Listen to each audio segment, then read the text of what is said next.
खबर भोपाल से। बैरसिया में बच्चियों के साथ ब्लैकमेलिंग के मामले में अब आतंकी संगठन HUT के नेक्सस की भी जांच की जाएगी। हट के नेक्सस की जांच होगी। मंत्री विश्वास सारू ने इस संबंध में बयान दिया।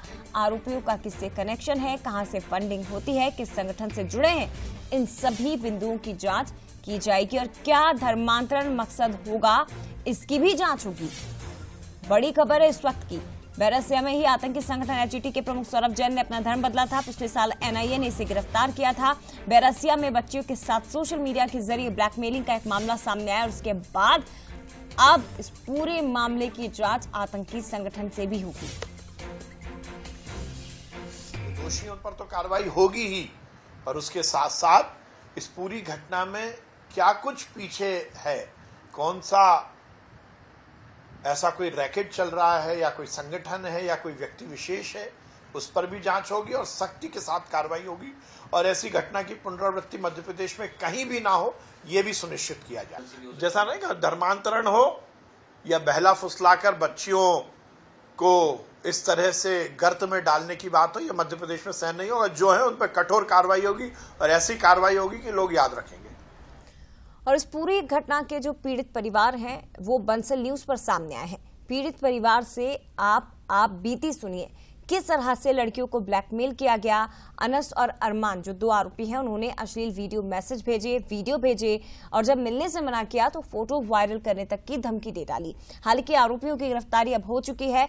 पुलिस पूरे मामले में जांच कर रही है। NSA के तहत कार्रवाई भी की गई। लेकिन बंसल न्यूज पर सुपर एक्सक्लूसिव आपको सुनवाते हैं पीड़ित परिवारों की आप बीती।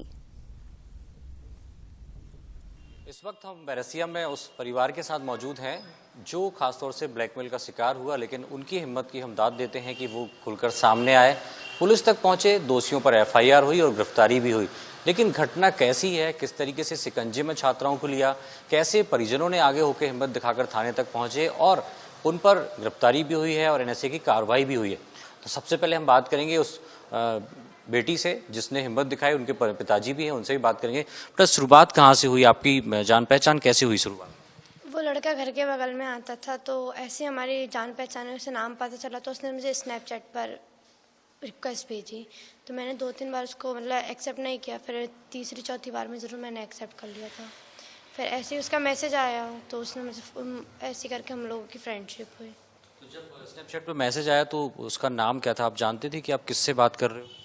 मुझे ये पता, उसने मुझे यह पता था कि वो हिंदू है दोस्ती करने से पहले, और फिर दोस्ती करने के बाद ये पता चला कि वो मुसलमान है। तो ये कितने समय हुआ जब आपकी दोस्ती हुई और आपको लगा कि नहीं यार ये हिंदू नहीं है, ये मुस्लिम व्यक्ति है और गलत नाम से आपसे बातचीत कर रहा था? 1.5 से 2 महीने पहले की बात है। उसने मुझसे फ़ोटो मांग ली, उसके बाद मुझे पता चला कि वो मुस्लिम है। उसके बाद क्या हुआ, आपने उससे बातचीत की या बंद कर दिया बातचीत? मैंने बातचीत की तो फिर वो मुझसे मुझे मिलने बुलाने लगा, तो मैं नहीं गई, तो मुझे फ़ोटो वायरल करने की धमकी देता था और उसके बाद ऐसे ही चलता रहा। तो मैंने उसको ब्लॉक कर दिया था। फिर वो घर के पास आके फिर कहने लगा कि मैं तुम्हारे फ़ोटो वायरल कर दूंगा। फोटो आपने कोई भेजे थे या उसने एडिट करके गलत तरीके के फ़ोटो आप? तो मेरा एक फ़ोटो स्नैप भेजी थी, उसने वो एडिट कर लिया था।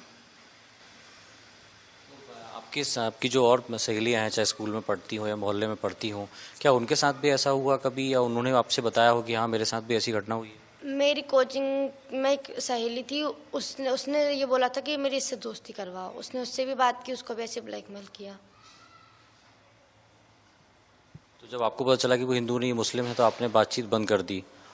हाँ, मैंने उसको ब्लॉक कर दिया था। फिर किशन भैया के सपोर्ट से मैंने पापा को बताया मेरे। फिर मेरे पापा उसके घर गए, उसने बोला कि फ़ोटो डिलीट वगैरह कर, तो उसने मारपीट की उनके साथ। पिताजी भी हैं, उनसे भी बात करेंगे। आपने बड़ी हिम्मत का काम किया, क्योंकि आमतौर पर हम देखते हैं लोग कहीं ना कहीं समाज के डर से या एक जो सामाजिक प्रतिष्ठा होती है उसके डर से आगे नहीं बढ़ पाते। ऐसे में कहीं ना कहीं उन्हें न्याय नहीं मिल पाता, लेकिन आपने हिम्मत दिखाई, आप थाने तक पहुंचे। साथ यही कारण है कि आज बेटी भी सुरक्षित है और जो दोषी हैं वो भी जेल के अंदर है। जी, यही बेटर है। तो मुझे पता पड़ा कि मुझे तो मार्केट से पता पड़ा था कि यार ऐसी बात चल रही है, कुछ लड़के हैं जो लड़कियों को फ़ोटो दिखाते फिर रहे हैं। तो हमने छानबीन की तो उसमें उस लड़के के मोबाइल में तुम्हारी लड़की का फ़ोटो भी है। तो फिर मैं उस लड़के के घर गया, भैया मैंने कहा यार क्या बात है, बता मेरी लड़की का फ़ोटो आपने कैसे क्या करा तुमने? तो मोबाइल देने से उसने मना करी। तो एक जना और बीच में आ गया था, तो उससे हमारी झूमा पट्टी हो गई थी। तो वो तो भग गया था, पर उसके घर वालों ने मोबाइल दे दिया था मुझे कि भैया जो मोबाइल ले जाओ आप। फिर मोबाइल लेके हम थाने पहुंच गए थे। मैंने एफआईआर करने की और लोगों से ही बात करी जो थे पीड़ित, उसमें से 2 परिवार मेरे साथ हो गए थे, उन्होंने एफआईआर कर दी मेरे साथ, और 2-3 जने ने मने कर दी। पहले वो साथ हो गए थे, फिर मने करने लगे यार हम नहीं कर रहा एफआईआर। तो आपको ये कैसे पता चला कि ये लोग फोटो ब्लैकमेल करते हैं फोटो के साथ अपने मार्केट? मैंने अपनी बच्ची से बात करी, कह रहा पापा वो बगल में आता था, उसकी बहन उसकी हमारे बगल में रहती हैं, एक उनकी सिस्टर से दोस्ती थी, तो वो आता जाता रहता छोड़ने के लाने। तो कह लगे ऐसे ही उससे मेरी जान पहचान हो गई थी, बातचीत हो गई थी। तो वो मुझसे भैया भैया कहती थी, जो लड़की उससे भैया भैया बहन बना दी थी इसके लाने। बस ऐसी बात चलती थी। तो जो डीपी पे मोबाइल पे वो अपन फोटो डालते हैं, तो वो फोटो था उसके उस पर। तो उससे कहता था या आपकी सहेली से मेरी बात करा, उससे बात करा, उससे बात। उसके साथ और भी दोस्त थे। तो ये कोचिंग में पढ़ती थी 5-6 लड़कियाँ, वो जो 6 लड़कियाँ वो एक ही स्कूल की हैं, जो अलग जाती, पर कोचिंग में सब ये एक साथ पढ़ती थी। तो ऐसे जाके पता पड़ा, फिर उसने मुझे पूरी बात बताई। फिर मैं जाके थाने पहुंचा था इसे लेके। तो थाने में फिर एसडीपी साहब से बात हुई। एसडीपी साहब कह रहे हम इसकी जानकारी लेते हैं, पूरा संगठन देखते हैं। फिर मैंने कहा नीचे आप लिखित में नहीं दे रही, मैं आप तो ऑनलाइन एफआईआर कीजिए। तो कह आप हमें 2 दिन का टाइम दीजिए, हम जानकारी लेते हैं, फिर इसके बाद एफआईआर कर देंगे। फिर हम सुबह डबल से पहुँच गए थे। फिर कुछ लोग हमारे बैरसिया के जो सनातन धर्म के लिए लोगों ने मेरा साथ दिया, वहाँ पर जाके गदर करी, जब जाके एफआईआर लिखाई। फिर ऐसे करके एफआईआर हुई। 3 एफआईआर उनके खिलाफ दर्ज हो चुकी हैं। पर कब पता चला कि इस तरीके से फोटो माफ करके वो लोग बच्ची को ब्लैकमेल कर रहे हैं, या मार्केट में से? 5 दिन पहले ही पता पड़ा मुझे ये बात। राजस्थान